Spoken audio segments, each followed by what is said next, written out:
Hello friends, welcome to home style cooking. నేను మీ మానస. ఈరోజు మనం తయారు చేసుకోబోతున్నాం ముల్లంగి పరోటా అండి. ఇది చాలా హెల్తీ బ్రేక్ఫాస్ట్ అండి. ఇది మన సైడు చాలా తక్కువగా తింటాము, కానీ నార్త్ సైడు పరోటా లేనిదే తినరండి వాళ్ళు. మనం కూడా మరి అటు సైడ్ ఫుడ్ ఎలా ఉంటుందో మరి టేస్ట్ చేద్దామా? ఇంకెందుకు ఆలస్యం, మరి ప్రాసెస్లోకి వెళ్ళిపోదాం. పరోటా చేసుకోవడానికి నేను ముల్లంగిని తీసుకున్నానండి. ఇది దీనిపైన ఉన్న తొక్కను ఇలా నీట్గా తీసేసుకోవాలి. దీన్ని మనము చక్కగా గ్రేట్ చేసుకుందాము. ఈ గ్రేటర్ ఉంది కదండి, దీంతో చక్కగా గ్రేట్ చేసుకోవాలి. ఇలా నేనంతా గ్రేట్ చేసి పెట్టుకున్నానండి. ముల్లంగిలో చాలా వాటర్ ఉంటుంది, దీన్నంతా మనము స్క్వీజ్ చేద్దాము. దీంట్లో వాటర్ చూడండి ఎలా వస్తుందో. ఇదిగోండి వాటర్. ఈ వాటర్ని అంతా మనము ఇలా స్క్వీజ్ చేసి వేరే దాంట్లోకి తీసుకుందాం. నేను ఇదంతా ఇలా చక్కగా స్క్వీజ్ చేసి పెట్టుకున్నానండి. దీంట్లో మనకు 1 కప్పు దాకా వాటర్ వచ్చాయి. ఈ వాటర్ని వేస్ట్ చేయొద్దు. మనము దీన్ని పిండి ఉతుకునేటప్పుడు పనికొస్తాయి, అందుకని చెప్పేసి పాడేసుకోవద్దు. ఇవి చాలా యూజ్ అవుతాయండి. ఇప్పుడు మనం పిండి కలుపుకుందామండి. నేను 1.5 కప్పు గోధుమ పిండి తీసుకున్నాను. దాంట్లో 1 స్పూను సాల్ట్ యాడ్ చేసుకుందాము. మన టేస్ట్కి తగ్గ సాల్ట్ వేసుకోండి, మీరు ఎంత తింటే అంత. అలాగే దీంట్లో నేను 1 స్పూను నెయ్యి కూడా యాడ్ చేస్తున్నాను. ఇదినంతా చక్కగా కలుపుకోవాలండి.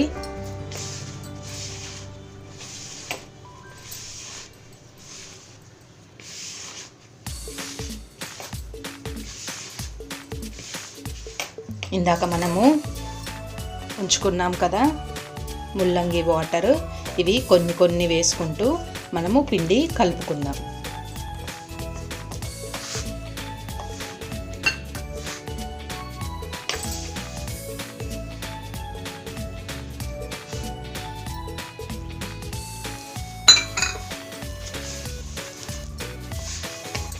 ఏమన్నా ఇవి ముల్లంగి వాటర్ సరిపోకుండా ఇంకా వాటర్ అవసరమైతే మిగిలిన వాటర్ కూడా యాడ్ చేసుకోవాలండి. ఇలా కలుపుకోవాలండి. మరి మెత్తగా ఉండకూడదు, అలాగని మరి గట్టిగా ఉండకూడదు. ఇలా రొట్టె పిండి ఎలా కలుపుకుంటామో అలా కలుపుకొని 10 నిమిషాలు పక్కన పెట్టేసుకుందాం. ఇప్పుడు మనం స్టవ్ వెలిగించుకొని చిన్నగా ప్యాన్ పెట్టుకుందామండి. అది కాస్త వేడయ్యాక 1 కప్పు శనగపిండిని డ్రై రోస్ట్ చేసుకోవాలి.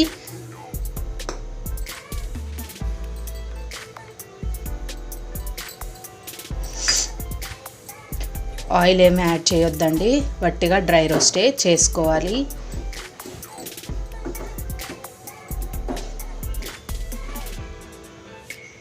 డ్రై రోస్ట్ ఎందుకంటే దీంట్లో ఉన్న పచ్చి వాసన అంతా పోవడం కోసం, శనగపిండిలో వాసన వస్తుంది కదా, అందుకని డ్రై రోస్ట్ చేసుకోవాలి చక్కగా. ఇది చక్కగా రోస్ట్ అయిపోయిందండి. దీన్ని మనం ఒక గిన్నెలోకి తీసుకుందాం. అదే కడాయిలో ఇప్పుడు మనము 2 టేబుల్ స్పూన్ ఆయిల్ యాడ్ చేసుకుందామండి. ఎక్కువ కాదు, 2 టేబుల్ స్పూన్స్ అయితే సరిపోతుంది, చాలు. ఇప్పుడు దీంట్లో మనం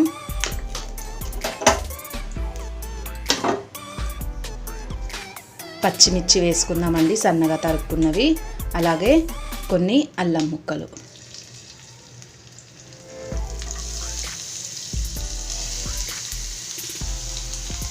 కొంచెం లైట్గా ఫ్రై అవ్వాలండి.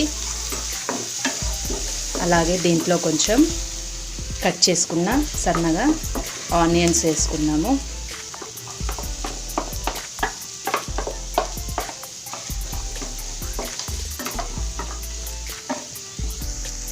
కొంచెము ఓమా యాడ్ చేసుకుందాం, అదే వాము అంటారు కదా, అది 1 పావు స్పూన్ యాడ్ చేసుకుందామండి.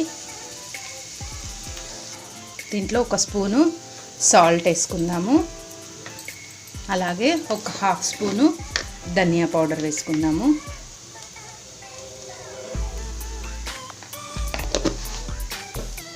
కావాలనుకున్న వాళ్ళు దీంట్లో ఆమ్చూర్ పౌడర్ కూడా యాడ్ చేసుకోవచ్చు. అలాగే దీంట్లో కొంచెం పసుపు వేసుకుందాం, చిటికెడంతా పసుపు, మరీ ఎక్కువ కాదు. ఇప్పుడు దీంట్లో మనం ముందుగా తరిగి పెట్టుకుంటున్నాం కదండి ముల్లంగి, అది యాడ్ చేసుకుందాం.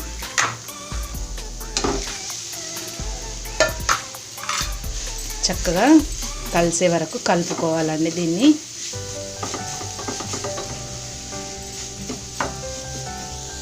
ఇప్పుడు దీంట్లో ఒక హాఫ్ స్పూన్ మిర్చి పౌడర్ యాడ్ చేసుకుందామండి. మరీ ఎక్కువగా అవసరం లేదు, మిర్చీలు వేసుకున్నాం కదా. లాస్ట్గా దీంట్లో కొంచెం కొత్తిమీర యాడ్ చేసుకుందామండి. ఇదంతా ఒక్కసారి కలుపుకుందాం.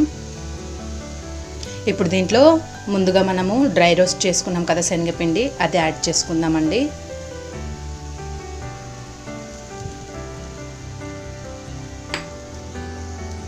చక్కగా ఈవెన్గా అంతా కలుపుకోవాలి. ఇంతేనండి. ఇప్పుడు దీన్ని మనము ఒక 5 నిమిషాలు స్టవ్ ఆఫ్ చేసి చల్లార్చుకుందాము.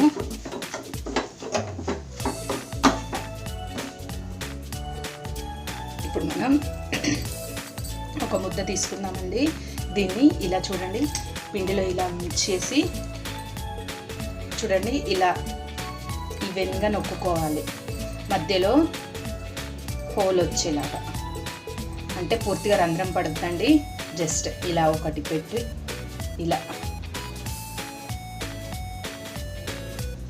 నొక్కుంటే సరిపోతుంది. మనకి ఇలా వస్తుంది కదా, లోపల మందంగా ఉంటుంది, ఎడ్జెస్ అంతా పల్చగా ఉంటుందండి. అందుకని చెప్పేసి ఇలా నొక్కుకొని, ఇప్పుడు ఇందాక మనం స్టఫింగ్ రెడీ చేసుకున్నాం కదా, అది 1 స్పూను ఇలా పెట్టుకోవాలి. ఇప్పుడు దీన్ని మనం క్లోజ్ చేసేసుకుందామండి.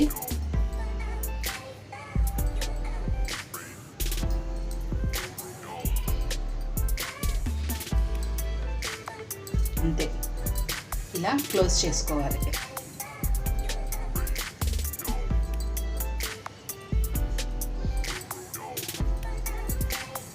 దీనిపైన వచ్చింది కదండి, దీన్ని తీసేద్దాం.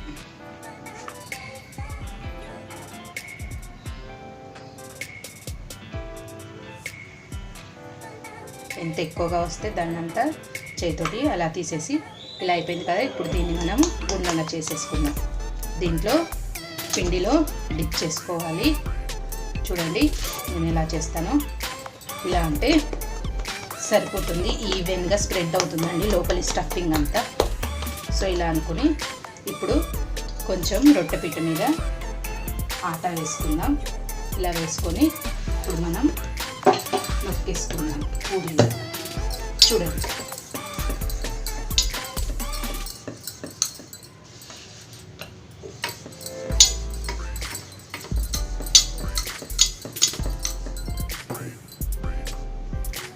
స్టఫింగ్ బయటకు వచ్చేలా ఉంటే కొంచెం పిండి వేసుకుంటే సరిపోతుంది. ఇప్పుడు మళ్ళీ ఒకసారి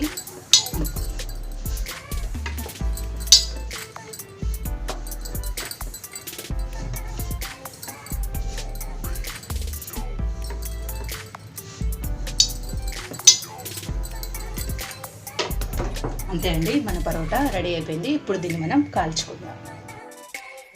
పెనం పెట్టుకున్నాం కదండి, ఇప్పుడు దీన్ని మనము వేడైందో లేదో చూసుకొని కాల్చుకుందాం. వేడైందండి. ఇప్పుడు దీంట్లో మనము ముందుగా చేసి పెట్టుకున్నాం కదా పరోటా, అది యాడ్ చేసుకుందాం.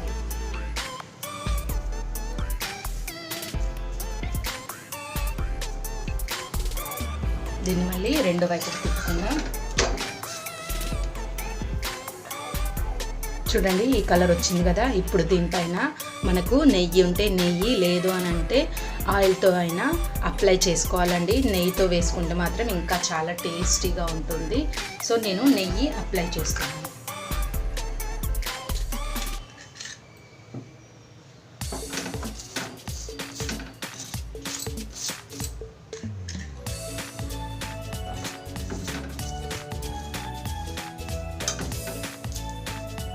రెండో వైపు చూడండి ఎలా పొంగుతుందో. ఇప్పుడు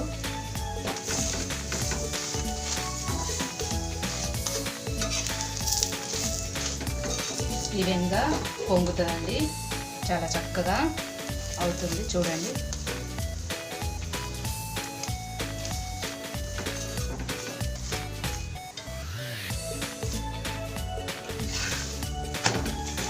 అంటే మన పరోటా రెడీ అయిపోయిందండి. ఇలా చూడండి ఎంత బాగా పొంగుతుందో.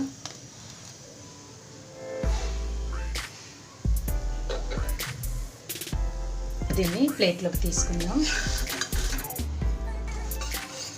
అలాగే ఇంకో రెండు చేసి మన ముల్లంగి పరోటా రెడీ అయిపోయింది. దీన్ని పచ్చడ పెరుగుతో తింటే చాలా టేస్టీగా ఉంటుందండి. మీరు కూడా తప్పకుండా ట్రై చేయండి. నా పరోటా కనుక మీకు నచ్చినట్టయితే తప్పకుండా లైక్ చేయండి, షేర్ చేయండి, సబ్స్క్రైబ్ చేసుకోవడం మాత్రం మర్చిపోకండి.